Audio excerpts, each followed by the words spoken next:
la Generalitat, Junts pel Sí y las CUP han entrado en una lógica de cuanto peor mejor, pero no se dan cuenta que en el fondo cuanto peor, peor. Buenas noches. El Tribunal Constitucional ha hecho lo que se esperaba, suspender la partida destinada a la celebración del referéndum en los presupuestos de la Comunidad Autónoma de Cataluña. Lo vemos ya en las 5 W. El alto tribunal ya lo había avisado. La partida que los presupuestos generales de la Comunidad Catalana había consignado para los gastos derivados de la organización, convocatoria y celebración de una consulta ilegal no serían aceptados por el tribunal. Tras las reiteradas advertencias del Constitucional, el Poder Legislativo de la Comunidad Catalana hizo nuevamente oídos sordos. Finalmente, el Parlamento aprobaba unos presupuestos parcialmente anticonstitucionales a sabiendas de que lo hacía con la clara intención de forzar aún más, si cabe, el choque de trenes que le legitimaría de nuevo como víctimas de un Estado opresor. La conclusión es evidente hasta para el más lego en el derecho. Aprobar dicha partida es incurrir en delitos penales, empezando por el de prevaricación y continuando por el de malversación de caudales públicos. Nada hay más público que la gestión del dinero consignado por todos los españoles a través del pago de sus impuestos.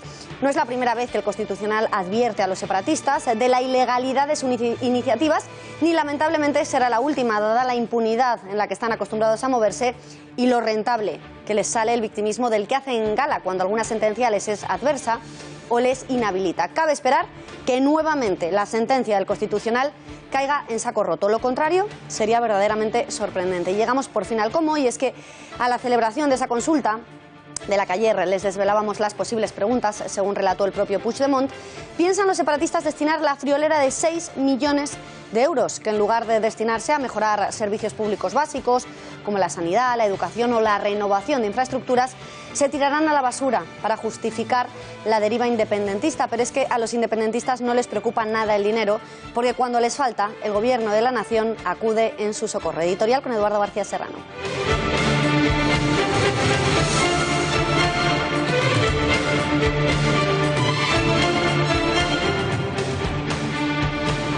Buenas noches, Beatriz. En todo lo referente al Tribunal Constitucional y al Gobierno y Parlamento separatistas catalanes, tiene uno la sensación de estar en un déjà vu permanente. Ese bucle hermético en el que la actualidad circunstancial nos remite siempre a algo que ya hemos vivido, a personajes que se repiten constantemente y a situaciones mineralizadas por la impunidad.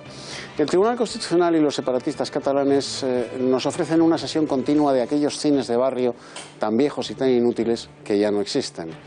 El Tribunal Constitucional ha vuelto a advertir a los legisladores y gobernantes separatistas catalanes de que la partida de sus presupuestos autonómicos destinada a la celebración de otro referéndum ilegal es, por supuesto, anticonstitucional.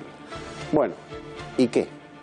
Volverán a pasarse al Tribunal Constitucional por el forro de la barretina y de la estelada. Se gastarán un dinero ilegal en un referéndum ilegal y no pasará nada. Bueno, sí. Poco después de incumplir la ley, irá Mariano Rajoy a Cataluña a darles más dinero a los separatistas para trenes de cercanías y farmacias vacías.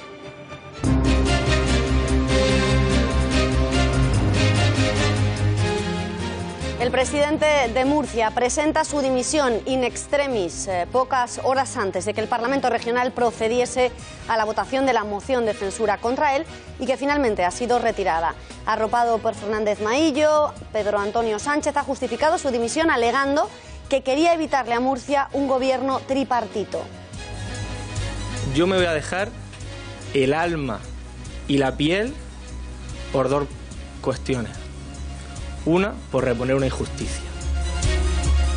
El ministro de Hacienda, Cristóbal Montoro, presenta en el Congreso de los Diputados los presupuestos generales del Estado para este 2017 para que comience su tramitación parlamentaria. Unas cuentas que contemplan un incremento del 1,3% en gasto público, fundamentalmente en gasto social, y un importante aumento de la partida financiera destinada al pago de las pensiones. Analizaremos al detalle los presupuestos que para Rajoy significan la continuidad de la recuperación económica iniciada por su gobierno. Hay un camino trazado para alcanzar los 20 millones de empleos en esta legislatura. Unas cuentas que han sido durísimamente criticadas por Podemos y Bildu, que los consideran literalmente un saqueo a los españoles. Por su parte, Ciudadanos pide al PSOE responsabilidad y sensatez para que los socialistas apoyen las cuentas para este año y se pueda continuar en la senda de crecimiento económico. Más de 48.000 españoles abandonan las listas del paro incorporándose al mercado laboral y más de 161.000 constan como nuevos afiliados a la Seguridad Social durante el mes de marzo. Mientras el PP se felicita por estas cifras, la oposición advierte al Gobierno y a su partido de que no hay nada que celebrar, pues los nuevos datos confirman la tendencia de la precariedad laboral y de los bajos salarios. Que es un día de alegría por los datos que hemos conocido de empleo hoy en nuestro país.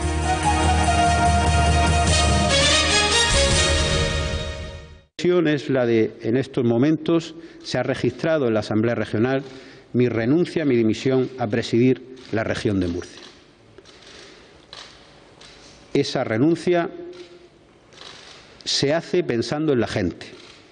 Espero que esto sirva para salvar a la región de Murcia del tripartito. Eso es lo que realmente me quita el sueño. Poner en riesgo todo lo que estamos siendo capaces de conseguir con el esfuerzo de todos, fundamentalmente de los murcianos. Pues ya lo han escuchado, salvar a la región de Murcia del tripartito, pero con la promesa de volver en cuanto sea desimputado. Palabras de Pedro Antonio Sánchez en su adiós como presidente de la región, después de que ayer el juez Velasco le imputara los delitos de cohecho, fraude y revelación de secretos, acompañado por todo su equipo de gobierno y apenas un día antes de la fecha fijada para el debate de la moción de censura presentada por el Partido Socialista en su contra y que finalmente no va a celebrarse. Sánchez ha asegurado estar convencido de que si no dejaba el cargo, el socialista Rafael González Tobar se habría convertido en el nuevo presidente de Murcia con el apoyo de Podemos y de Ciudadanos. Minutos después, el coordinador del Partido Popular, Fernando Martínez Maillo, tomaba la palabra para asegurar que en el PP han conseguido transformar la rabia en victoria y que Murcia no puede gobernar quien jamás ha ganado unas elecciones. Que esta rabia que tienen los afiliados del Partido Popular, este dolor que sienten por una injusticia, estoy absolutamente convencido, este es mi mensaje, que la van a transformar en positivo. Y es las ganas de seguir trabajando por Murcia y por los murcianos. Y simplemente aquellos que han tratado de pisotear la voluntad de los ciudadanos a través de una moción de censura inquisitorial tienen que saber que no lo han conseguido y que el Partido Popular va a seguir gobernando, porque eso es la voluntad del conjunto de los murcianos. No podíamos permitir que el señor Tobar, que no lo quiere ni en su casa, pues sea presidente de Murcia. En esa misma comparecencia ha sido el propio Pedro Antonio Sánchez el encargado de nombrar a su sucesor al frente de Murcia, el hasta ahora coordinador general del PP en la región, Fernando López Miras. Conectamos con nuestra redacción para conocer más detalles de quién se ha convertido en el nuevo regente de la comunidad. Paloma Valverde, buenas noches. ¿Qué sabemos de este candidato? Buenas noches, Beatriz. Fernando López Miras tiene 33 años, está licenciado en Derecho y además tiene un MBA en Gestión y Administración de Empresas. Tras haber sido propuesto por Sánchez esta misma mañana, ha asegurado que va a dejarse la piel ante esta situación que ha calificado de injusta y ha asegurado que el gobierno de Murcia continúa siendo de Pedro Antonio Sánchez. También ha recordado que en Murcia llevan mucho tiempo sufriendo, que lo han pasado mal. Ha recordado a la familia de Pedro Antonio Sánchez, pero se ha mostrado contento porque por lo menos el gobierno continuará siendo del Partido Popular, como escogieron según él todos los votantes. Y por otro lado, Fernando Martínez Maillo aseguraba que le conocían de toda la vida y que este sucesor será un muy buen presidente. Yo esta mañana lloré todo lo que tenía que llorar. Y a partir de ahora las lágrimas se tienen que convertir en fortaleza. Yo me voy a dejar el alma y la piel por dos cuestiones. Una, por reponer una injusticia. Y la otra, por reponer la voluntad de todos los murcianos. Y a los pocos minutos del anuncio de dimisión de Sánchez, desde la formación naranja expresaban su satisfacción por la decisión tomada en el Partido Popular de llevar a cabo lo que desde su partido llevan meses exigiendo y mostraban su determinación de permitir un gobierno del PP con este nuevo candidato. En el otro extremo, a los socialistas no les quedaba otra que tomarse la derrota con deportividad y asegurar, eso sí, que seguirán luchando en pro del cambio en la región. Volver a renegociar el punto 1 del acuerdo. Yo he dicho que ese acuerdo debe servir de base, pero está claro que ha habido una interpretación cuanto menos diferente respecto a ese punto y por lo tanto habrá efectivamente que aclarar cosas para ver si somos capaces de reconstruir el acuerdo y algunos puntos como ese pues habrá que negociarlo por lo menos para que cuando hablemos de él todos tengamos claro que estamos hablando de lo mismo. Nosotros lo que estamos esperando ahora es que el Partido Popular ponga encima de la mesa un nombre como candidato a la presidencia de la región de Murcia y nosotros en ese momento nos sentaremos con la voluntad de llegar a un acuerdo. Y esta región necesita estabilidad política. Y seguimos hablando de la dimisión del ya expresidente de Murcia, porque si ayer el magistrado responsable de su imputación, el juez Velasco, admitía en el auto que el contrato que se iba a pagar con dinero público no se había llegado a realizar y aún así consideraba que se le podía imputar el delito de fraude, ya que este se consuma, decía, por el solo hecho de concertar el contrato, hoy el presidente del Supremo y del Consejo General del Poder Judicial ha asegurado que el pensamiento no delinque, aunque no ha querido valorar el caso concreto de la imputación de Sánchez, y eso sí, ha afirmado que sí es cierto que determinados actos preparatorios pueden ser delito, mientras que otros no lo son. Para entender esta discrepancia en el criterio entre el juez Velasco, que ha imputado a Sánchez, pese, como decimos, a no haber cometido el delito aún, y por el simple hecho de pensarlo, y en comparación con lo que ha asegurado Lesmes, contamos ya con el criterio del abogado penalista Juan Ospina. Le saludamos ya, buenas noches. Buenas noches. Vamos a ver, para que nos quede claro a todos, ¿es delito pensar en delinquir? ¿No es delito? ¿Qué dice el Código Penal al respecto? Porque entre las actuaciones del juez Velasco, lo dicho hoy por el presidente del Supremo, no queda nada claro. Efectivamente, el mero pensamiento no es constitutivo de un hecho ni de un acto delictivo. La cuestión es que la conspiración, la preparación, el concierto para delinquir sí que podría ser un hecho delictivo y punible, y por eso la incoación de unas diligencias previas y que se investigue lo ocurrido. Entonces, señor Ospina, con la ley en la mano, ¿se ajusta a derecho la imputación por parte del juez Velasco de imputar a Pedro Antonio Sánchez aunque no hubiese firmado ese contrato? Sí, con la ley en la mano estamos ahora mismo en una fase, la primera fase del procedimiento penal, que se denomina la fase de instrucción, y lo que hacen nuestros magistrados instructores, en este caso el juez Eloy Velasco, es investigar unos hechos que pueden ser constitutivos de un hecho de un delito penal, de una actuación punible. Estamos ante unos hechos que pueden ser calificados como fraude, como cohecho, como tráfico de influencias, y por lo tanto es todavía un momento muy preliminar para valorar la calificación jurídica de los hechos, y por lo tanto la imputación del señor Sánchez por parte del magistrado Velasco es conforme a derecho.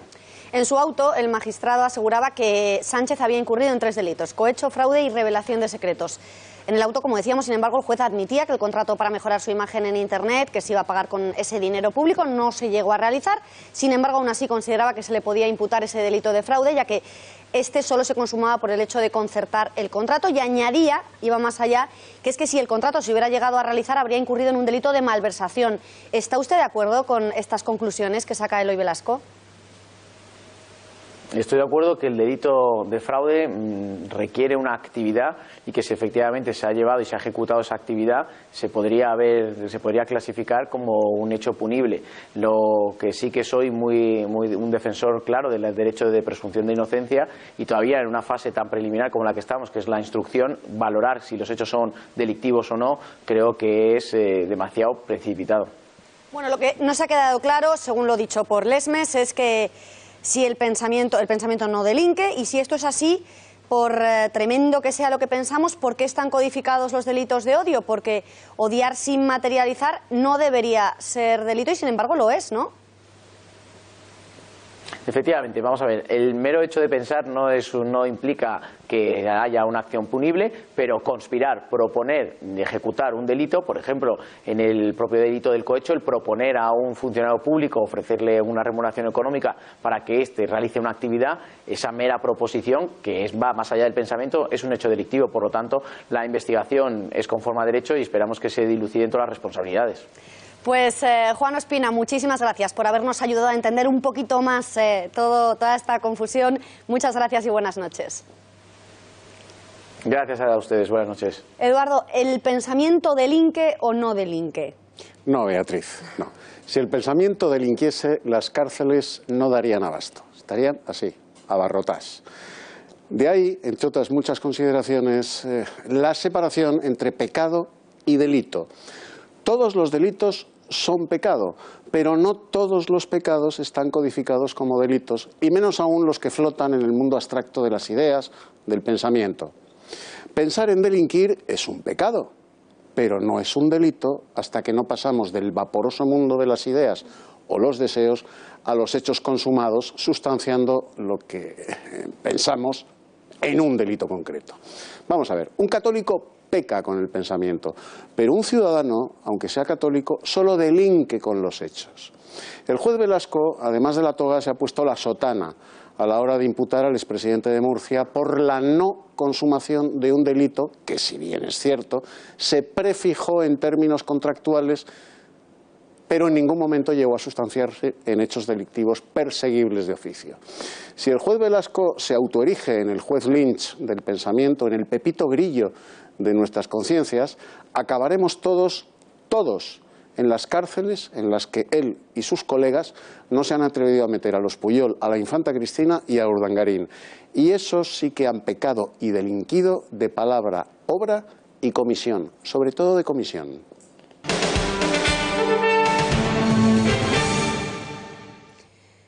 En unos momentos abordaremos los presupuestos presentados por el Gobierno para su tramitación parlamentaria, unos presupuestos que rebajan el dinero destinado a paliar el desempleo y aumentan la del fomento del empleo. No es de extrañar si echamos un vistazo a los datos de paro relativos al mes de marzo. Durante el mes pasado, el número de personas en situación de desempleo cayó en 48.559 personas, con una creación de empleo histórica que ha batido todos los récords hasta el momento. 161.752 personas más ocupadas se inscribieron en la Seguridad Social. El volumen total de parados ha alcanzado a cierre del mes de marzo los 3.700.000 desempleados, continuando así con la tendencia más baja de los últimos 7 años. El número de contratos registrados durante este mes pasado, el mes de marzo, ha sido de 1.732.000, la cifra más alta de la serie histórica en un mes de marzo y un 14,8% superior a la del mismo mes en el año 2016.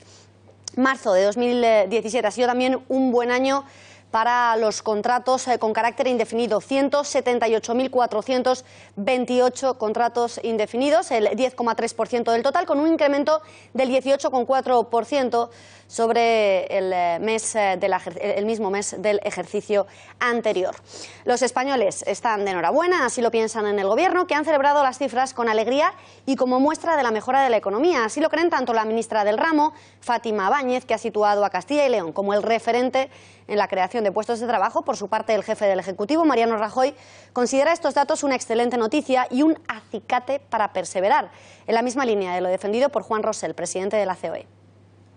Estos datos son una excelente noticia para todos, lo son para las personas que han conseguido una oportunidad, pero lo son también para todas aquellas personas que tienen una pensión, porque cuanto más gente haya cotizando a la Seguridad Social, mayores posibilidades tendremos de mantener y de mejorar nuestro sistema de bienestar. Esto en absoluto nos puede llevar al camino del conformismo ni al de la autocomplacencia. Que es un día de alegría por los datos que hemos conocido de empleo hoy en nuestro país. La garantía de verdad de la seguridad social de presente y de futuro es el crecimiento económico y es el empleo. Hoy España certifica con los datos de empleo de marzo que traduce todo el crecimiento económico en creación de oportunidades para los españoles.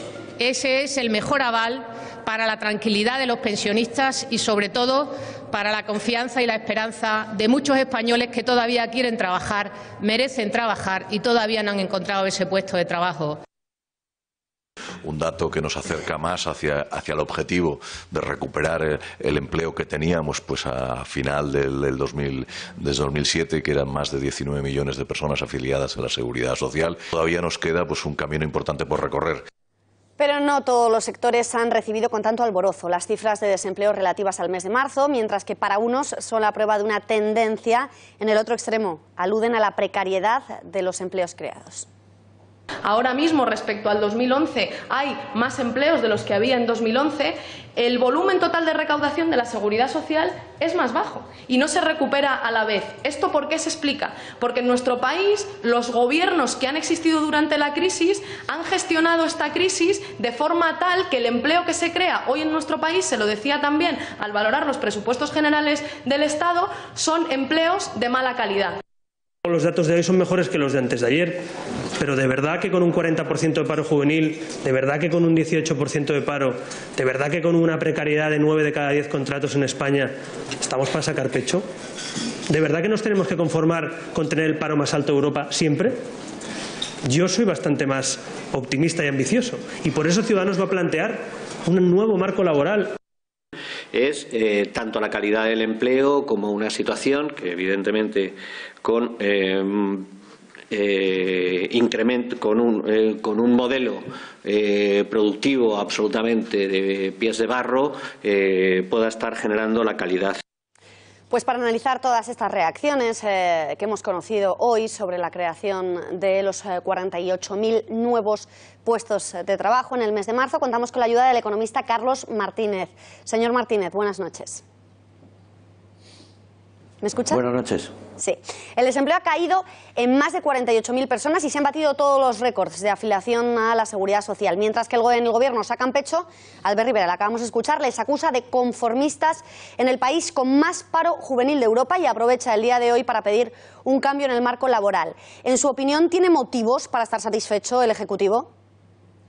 Digamos que cada uno tiene su parte de razón. Por un lado, es verdad que son unos datos buenos si lo comparamos con el histórico.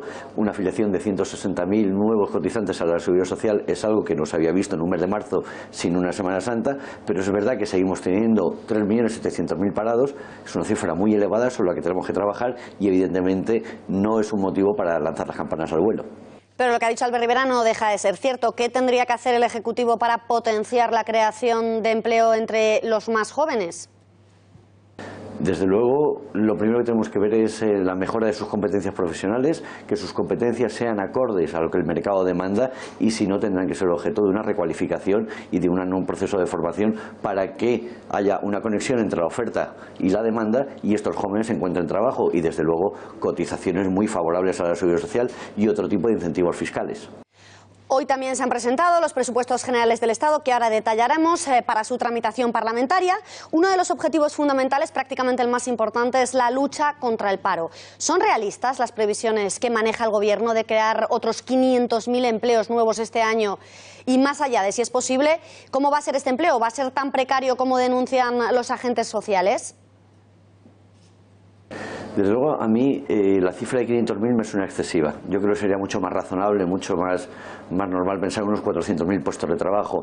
Y este crecimiento dependerá en gran medida de que el crecimiento del PIB se mantenga entre el 2,5 y el 3%. Si somos capaces de conseguir este crecimiento, el empleo crecerá acorde con el incremento de la economía. Además, el 40% de estos presupuestos van a ir destinados a pagar las pensiones, porque la hucha se ha acabado. ¿No cree usted que el Gobierno no puede demorar más la reforma de las pensiones en nuestro país? Y si está de acuerdo con esto, ¿cómo debería ser esa reforma? ¿Qué puede hacer el Gobierno para que el sistema consiga de una vez por todas ser sostenible? Sin duda, por un tema demográfico, las pensiones tal y como las conocemos hay que transformarlas y cuanto antes lo hagamos, menos drástico será en un futuro. Entonces, quizá un sistema adecuado sería la capitalización de pensiones que se hace en otros países, donde vamos aportando poco a poco nosotros personalmente a nuestro plan de pensiones para que cuando nos jubilemos podamos recoger eso que hemos ido aportando durante años. Pero insisto, esto es algo que tenemos que hacer con perspectiva y con proyección para que no de un año para otro no nos pille el toro. Por último, la segunda partida es la referente a gastos de otras administraciones públicas de las comunidades autónomas. ¿Podemos permitirnos mantener 17 administraciones públicas, además de la general del Estado? Bueno, desde luego suena excesivo. Además, no olvidemos que en muchas ocasiones hay duplicidad de gastos, incluso se triplica en entidades locales, en comunidades autónomas y en el Estado, y es algo que se viene hablando desde hace muchos años, pero que realmente parece que ni el Gobierno ni las comunidades autónomas son capaces o tienen la intención de modificar para que esto no pase. Carlos Martínez, gracias por habernos acompañado en este informativo y muy buenas noches. Muchas gracias.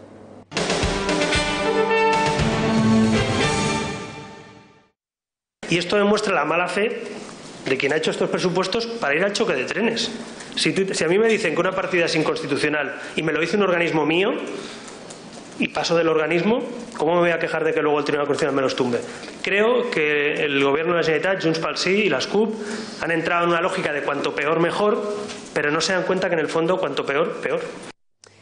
Con la partida, el Gobierno de la Generalitat buscaba tan solo el choque de trenes. Declaraciones las han escuchado del líder de Ciudadanos el mismo día en el que el Tribunal Constitucional ha admitido a trámite por unanimidad el recurso presentado por el Gobierno de la Nación contra las normas del proyecto de presupuestos de la Generalitat, que prevén, entre otras muchas cosas, la celebración de un referéndum independentista este mismo año, con lo que esa decisión hace inmediatamente efectiva la suspensión de la partida destinada a la celebración de esa consulta ilegal.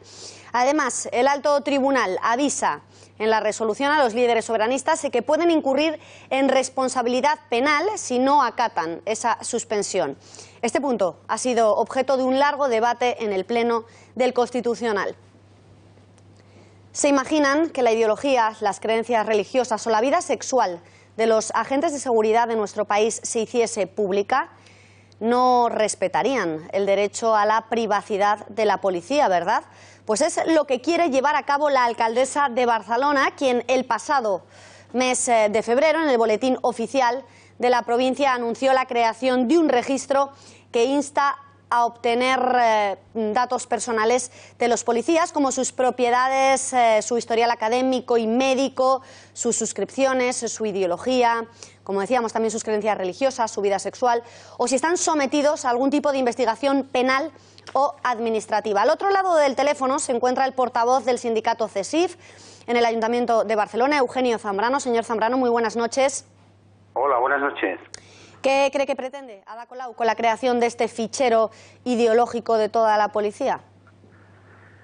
Bueno, pues resulta de que esto es tan surrealista que es difícil de creer realmente qué es lo que pretende, que no sea más allá de un control férreo sobre la policía.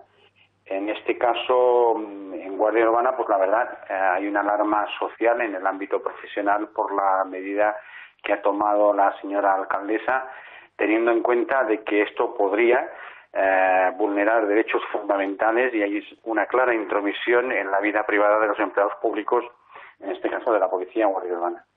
¿Les ha sorprendido la creación de este fichero, de un fichero de estas características? Bueno, pues sí, la verdad es que sí, nos ha sorprendido y mucho, ¿no? Porque esto es inédito en el Ayuntamiento de Barcelona y piense usted que el Ayuntamiento de Barcelona, dentro de los empleados públicos, habemos funcionarios y habemos laborales, y hay laborales y hay personal laboral, y se ha focalizado solamente en este caso contra los empleados públicos de la policía, de la Guardia Urbana. Pero bueno, en este gobierno de Ada Colau estamos sometidos a mucha presión desde que tomó posesión del cargo esta señora como alcaldesa. En este caso, la medida en sí y de cómo lo ha hecho, con alevosía y nocturnidad, con una publicidad en la que no ha contado con la parte social, ni incluso con la propia oposición, en una cuestión de una índole tan importante como esta, pues la verdad la podemos calificar de muy grave. Y grave, si grave es todos aquellos datos de los cuales se quiere hacer o quiere tener en posesión de ella, más grave todavía es de que prevean incluso externalizar un servicio, una empresa privada, que sea la que gestione datos muy sensibles y vulnerables, porque somos un colectivo vulnerable, si eso llegase a ocurrir en una empresa privada. Es uno de los propósitos que tiene la señora Ada Colau. Esto no tiene lógica, no tiene pies ni cabeza, y esto no existe en ningún cuerpo policial en un Estado democrático como el nuestro. Esto tal vez pueda existir en un régimen chavista, en una KGB leninista y stalinista en la etapa rusa, en la época negra, o en una Gestapo como ocurrió en Alemania. Pero es impensable que esto ocurra aquí en un Barcelona en el siglo XXI. Señor Zambrano, ¿y qué consecuencias, rápidamente, que se nos acaba el tiempo, podría tener para los agentes que se conociera una información de este tipo, que se conociera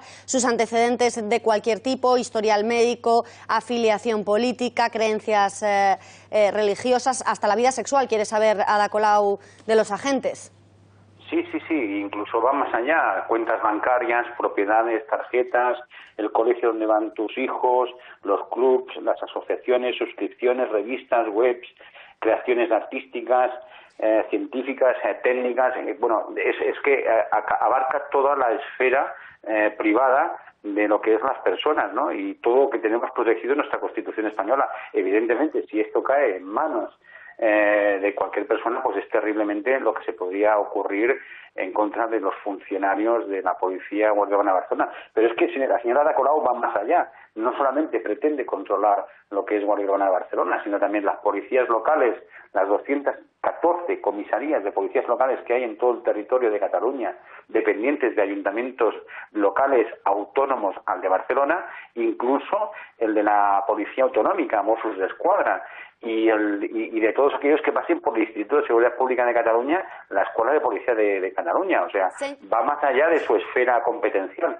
Señor Zambrano, hecha queda esa denuncia. Esperemos que no se lleve a cabo, desde luego, este fichero ideológico sobre los agentes de policía. Desde aquí les ayudaremos a que eso no sea así. Le agradecemos su intervención en este informativo y le damos las gracias y las buenas noches. Gracias. Gracias a ustedes por habernos dado esta oportunidad. Buenas noches a todos. Y cuando pasa un minuto de las 9 de la noche es momento de hacer repaso, porque todavía nos quedan muchísimas noticias por abordar. Se lo hemos dicho durante todo el informativo. Vamos a analizar de manera exhaustiva esos presupuestos presentados hoy por el Gobierno. También vamos a hablar de muchísimas más noticias, como puede ser los programas de los candidatos franceses. Quedan menos de 20 días para las elecciones presidenciales en el país vecino. Vamos a analizarlos. También vamos a hablar de cómo se financian los terroristas. Lo vamos a hacer todo con la ayuda de Bruno Navarro. Vamos a repasar qué es lo que nos queda por contarles en titulares.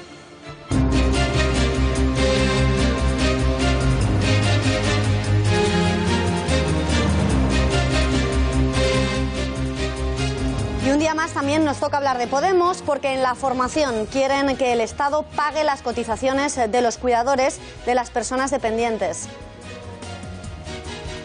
Y es solo el último exponente de la hipocresía de un partido en el que uno de sus miembros más destacados no pagaba precisamente a su cuidador. Hablamos de Pablo Echenique, quien después de tener en negro a su asistente exige ahora que el Estado se haga cargo de parte de las facturas de estos trabajadores, pero es que en Podemos dan un valor distinto al dinero cuando quienes pagan son ellos. Hoy, desde la formación morada en Navarra, una de las máximas dirigentes ha valorado como filantropía barata de la donación hecha por Amancio Ortega de 320 millones de euros para luchar contra el cáncer. Gracias, María. Y en página internacional quedan menos de 20 días para la primera vuelta de las elecciones francesas. Por ello bucearemos en los programas de todos los candidatos en políticas de inmigración y también de lucha en contra del terrorismo islamista. Hablaremos además de las informaciones que aseguran que existe una guerra armada entre Marine Le Pen y su sobrina Marion. ¿Qué hay de cierto en esta enemistad? Se lo contamos en unos instantes. Y no solo hablaremos de lucha terrorista en Francia, sino también de cómo se financia a nivel internacional el terrorismo islamista. Lo haremos con la ayuda de nuestro analista en defensa y seguridad, Bruno Navarro, que nos contará cómo consiguen los yihadistas fondos en España. Y en el plano internacional nos dirá qué pueden hacer los gobiernos para cortarle el grifo a países como Arabia Saudí, Siria o Egipto.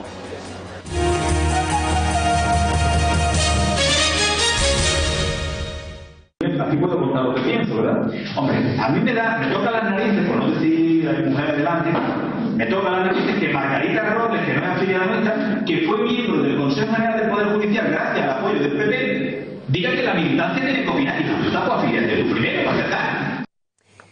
No sabía que le estaban grabando. Es Miguel Ángel Heredia, el hombre de Susana Díaz en Madrid, número 2 del Partido Socialista en el Congreso de los Diputados, en una reunión con las juventudes socialistas. Allí incluso esgrimía los motivos por los que consideraba que Pedro Sánchez había sido apartado de la Secretaría General del partido, y no solo insultaba a Margarita Robles, a quien, como acaban de escuchar, invitaba a afiliarse al partido. También recordaba a los allí presentes, a los que por cierto pidió no tuitear durante su alocución, que el Partido Popular es el adversario, pero que el enemigo es Podemos. Nuestro enemigo es Podemos, nuestro adversario, el Partido Popular, pero nuestro enemigo se llama Podemos. Si nosotros queremos recuperar poder gobernar este país, poder para mejorar los resultados, nuestra gente está en Podemos.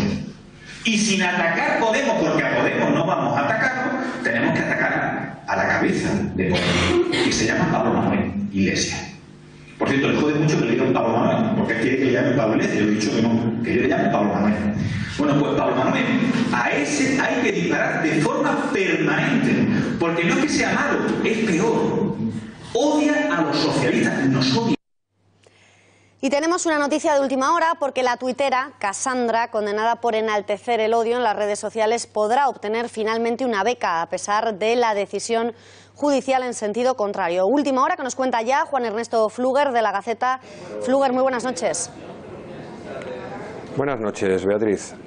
Cassandra, que está en todas las redes sociales y en muchos medios de comunicación por la sentencia que ha recaído sobre ella por enaltecimiento del terrorismo, no tardó ni 48 horas en abrir una cuenta de PayPal para recoger el dinero que iba a dedicar para el pago de las costas del proceso y para hacer frente a una beca que habría perdido como consecuencia de esa sentencia judicial que le condenaba por haberse reído del asesinato de Carrero Blanco y en lo que el tribunal interpretaba que había enaltecimiento de un hecho terrorista. Sin embargo, el despacho de abogados que le representa, BGD Abogados, ha hecho pública una nota de prensa en la que explica que ni las costas tendrán que ser pagadas por ella al haberse beneficiado de la asistencia jurídica gratuita que incluye las costas del procedimiento, y en segundo lugar confirman que la beca que tiene durante el curso 2016-2017 no corre ningún peligro y que el año que viene tendrá que renovar la beca y en ese momento se sabrá si habrá alguna consecuencia para el futuro de sus ayudas económicas. Por lo tanto, toda esa pantomima que se ha montado en determinados medios y los 3.000 euros que esta tarde le va a dar Podemos para compensar las pérdidas económicas deberían quedar en suspenso si nos rigiéramos por los criterios que han señalado en esa nota de prensa los abogados defensores de Cassandra. Pues gracias por esa última hora, Juan Ernesto Fluger, y buenas noches. Y Podemos registraba en las últimas horas una proposición no de ley en el Congreso para solicitar la reposición de la prestación económica para las cuidadoras no profesionales de personas dependientes que esté garantizada con una partida en los presupuestos generales del Estado. Además, se solicitaba también el reconocimiento de su derecho al paro, el acceso a la formación profesional y los permisos por maternidad y lactancia.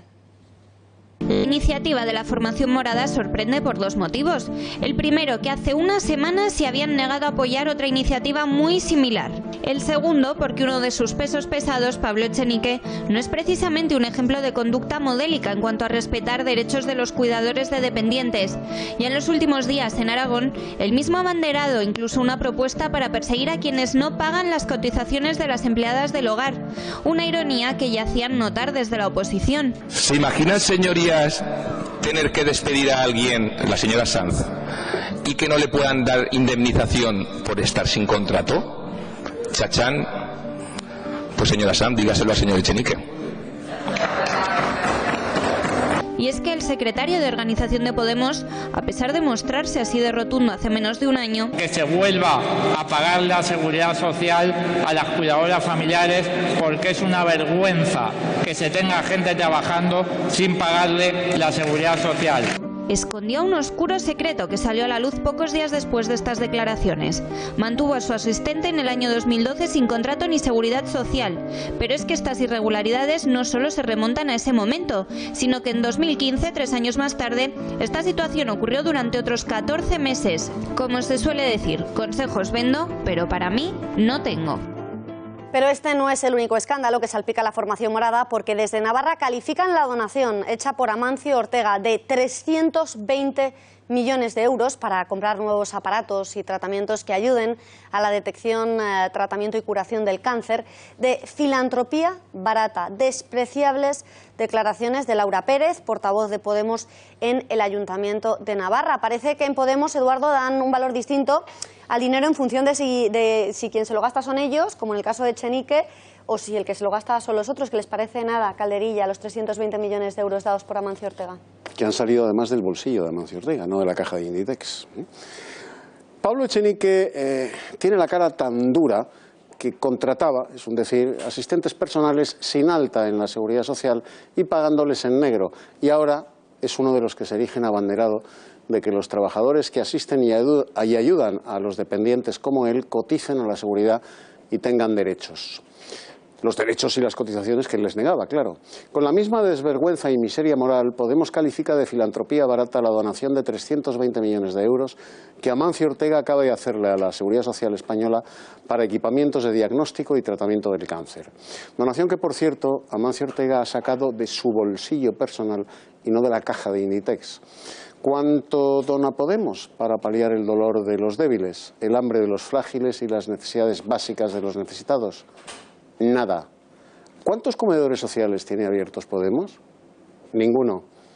¿Cuántas facturas de la luz y del gas de los desahuciados ha pagado Podemos? Ninguna. Las donaciones de Amancio Ortega conmueven por su generosidad y por su cantidad. Por eso Podemos ladra contra ella. Por eso y porque lo que Podemos necesita para sobrevivir políticamente son millones de desheredados sin esperanza y sin nadie que les ayude para envenenarlos de odio y de rencor, que es lo único que Podemos sabe sembrar, mientras Amancio Ortega crea trabajo y prosperidad y reparte a manos llenas la generosidad de su corazón y de sus bolsillos.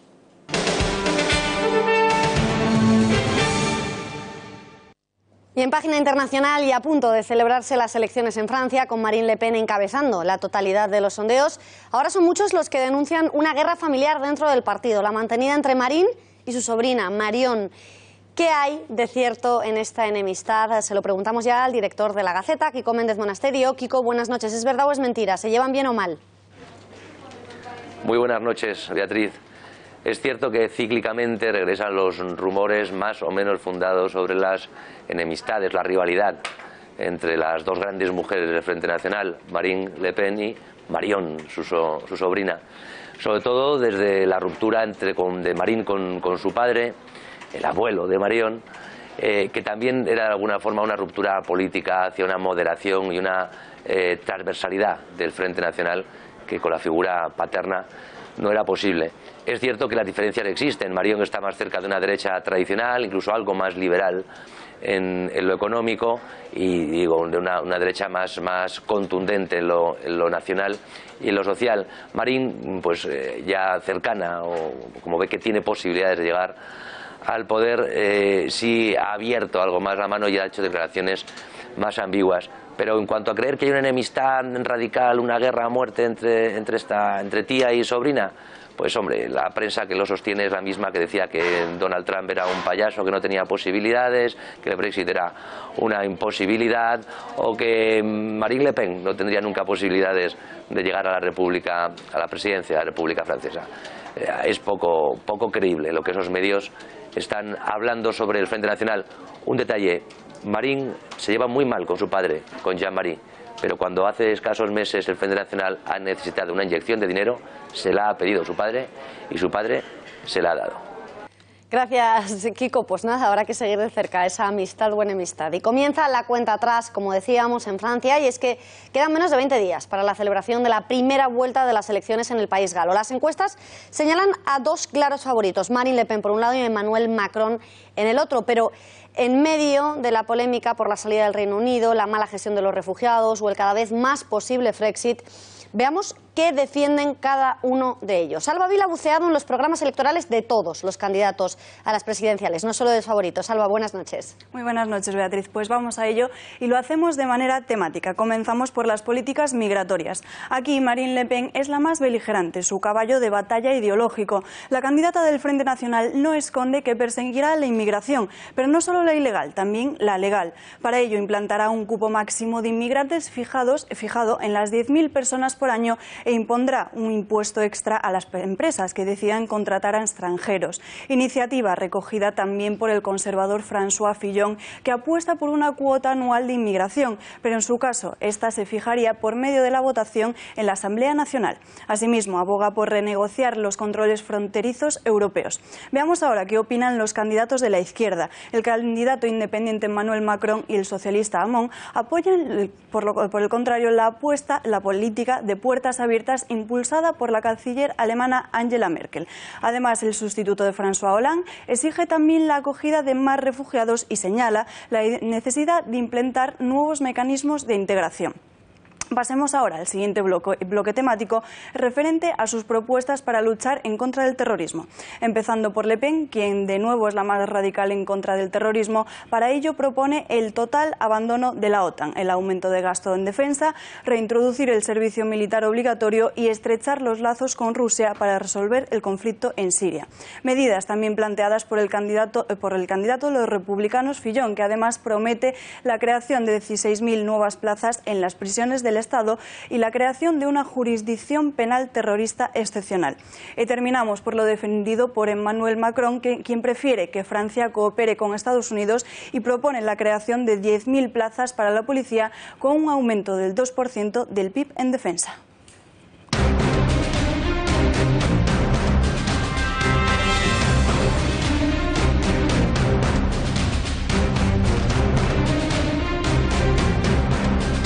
Al menos 58 personas han muerto este martes, entre ellas 11 niños, y decenas han resultado heridas en un supuesto bombardeo químico en la ciudad siria de Yanshinjun, en el sur de la provincia septentrional siria de Idlib, según relata el Observatorio Sirio de Derechos Humanos. El gobierno de Al-Assad ha rechazado que han sido ellos los que hayan realizado este ataque químico, aunque la oposición y la Unión Europea no se creen lo dicho por Bashar al-Assad. La jefa de la diplomacia de la Unión Europea, Federica Mogherini, ha denunciado que la principal responsabilidad es del régimen de Al-Assad, porque tiene el deber de proteger a sus ciudadanos y no de atacarlos. Informaciones que se producen el mismo día en el que la Audiencia Nacional de nuestro país ha anunciado que investigará a la familia Al-Assad si blanqueó dinero en nuestro territorio, concretamente en Marbella y en Puerto Banús. Y para hablar de financiación nos acompaña ya en plató Bruno Navarro. Bruno, muy buenas noches. Buenas noches, Beatriz.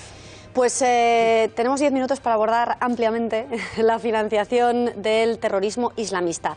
Si te parece, empezamos por nuestro país, por España. ¿Cómo se financian los yihadistas que viven en nuestro territorio? Para hablar de la financiación en España, lo que hay que dejar claro primero es que todas las medidas que utilizan para financiarse es para autofinanciar. Es decir, en España se financia poco el yihadismo internacional, sobre todo son métodos para autofinanciar sus propias células y sus propias operaciones terroristas que siempre intentan hacerlo, y sobre todo de captación, de propaganda, etc. Luego es la autofinanciación. ¿Cómo lo hacen? Donaciones de particulares, hemos tenido recientemente, en los últimos años, donaciones pequeñas que pasan desapercibidas y que al final son una gran suma, ¿no? En la mezquita. O sea, usan el crowdfunding también los terroristas. También redes sociales, pero también unas donaciones particulares como el zakat. El zakat es una de las diversas limosnas que el Islam tiene, que consiste en un 2. ¿Sería como un impuesto revolucionario? No, el zakat es absolutamente voluntario, es un 2,5%. A no ser que te obliguen a ello, pero bueno, aquí en España es voluntario, que es un 2,5% a partir de una cifra que se considera mínima para poder subsistir. Luego, todo lo que sobra, por así decirlo, todo lo que es extra, que con lo que no necesito subsistir, un 2,5% sería el deber todo buen musulmán de donarlo. También, o sea, que sería más parecido, digo para que nos entiendan todos los espectadores, más a un diezmo que a un impuesto revolucionario. Sí, no, esto es una donación, de hecho se considera así, donación en limosna. Hay una tasa sobre la comida halal, hay tasas sobre peregrinaciones, etcétera. Todas estas tasas se utilizan en teoría para fines correctos, pero no todas ellas. Ese es el problema, que hay que vigilar, y se vigila poco o mal o insuficientemente. Las vías de ingreso. No la vía, sino a dónde van estas donaciones. En la mezquita de M30, hace 2 años estaba cobrando un impuesto, una tasa de 10 euros, si no me equivoco, 10 euros, para precisamente financiar el yihadismo.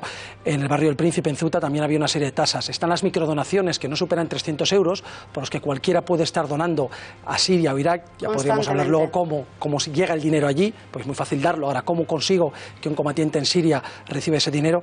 Pues eso se utiliza mucho.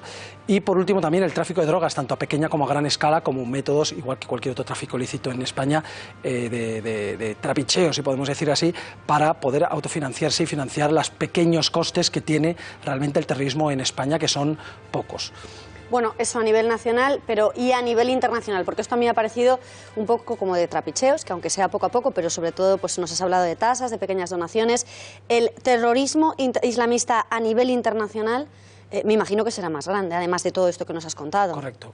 tiene todo lo que hemos hablado. Naturalmente, en España hay células que han sido financiadas desde fuera con dinero precisamente de ese yihadismo internacional. Yo estaba hablando de lo que es España. Pero sí, el yihadismo internacional, aparte de todo esto, utiliza también otros métodos. Por ejemplo, el secuestro extorsivo, es decir, el secuestro cuyo fin no es matar a la persona ante las cámaras, típico del Estado Islámico, sino el que lo que quiere es conseguir dinero. El Estado Islámico también lo hace. Pero hemos visto menos, ¿no? O por lo menos no nos hemos enterado tanto, los medios, desde luego, ni creo yo que los espectadores, de secuestros del Estado Islámico que lo haya hecho para conseguir dinero, o no le han dado tanta publicidad. No le dan tanta publicidad porque lo que vende sobre todo es la imagen y de hecho lo hacen así. Claro que han existido. Menos, ya digo, porque ellos están muy orientados a ejecutar a los prisioneros, sobre todo si son occidentales, pero utilizan también mucho y ganan mucho dinero con esto. Sobre todo es Al-Qaeda, y especialmente el Magreb Islámico y otros grupos similares en África quienes ganan más dinero, también Al-Qaeda en Siria, etcétera. Entonces, esta es una. Otras son las grandes donaciones tanto de particulares ricos como de gobiernos como de ONGs. Sobre todo de los Emiratos. Sobre todo de países del Golfo, efectivamente, pero también de ciudadanos ricos de cualquier lugar del mundo. Y esto de las ONGs es muy importante, es una de las grandes recomendaciones de lo que se está haciendo mal o insuficientemente, es no vigilar demasiado determinadas obras de caridad y ONGs que no lo son tanto, y a través de la cual se canalizan los dineros. También está...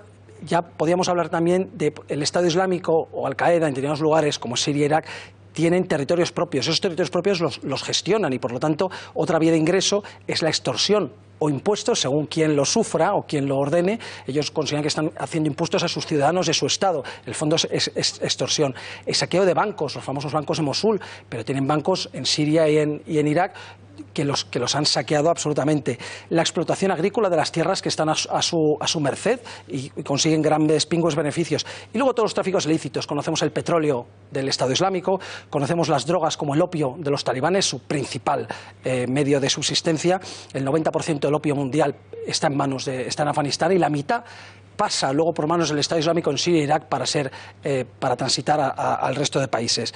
Tráfico de tabaco, marfil, móviles, obras de arte, especialmente en Siria, armas naturalmente, y luego todo lo que es el tráfico de personas, ¿no? Con el fin de esclavitud, las famosas esclavas del Estado Islámico, esclavitud sexual, tráfico de niños, tráfico de órganos y luego todo el tráfico de las redes de inmigración ilegal. Todo esto sumado es lo que en el terrorismo internacional, más lo que habíamos hablado del español, es los medios que utilizan para obtener dinero. Por lo tanto, mucho y de muy varias formas. Bueno, pues ya sabemos de dónde sacan el dinero, cómo les llega el dinero, que es a lo que aludías antes.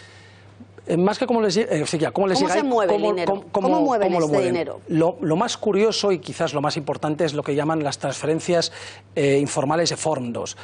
Las TIF, transferencia informal de fondos. Es decir, una transferencia pero que es de una forma informal o ilegal o fuera de todo control. Y especialmente eso, no tiene control ninguno.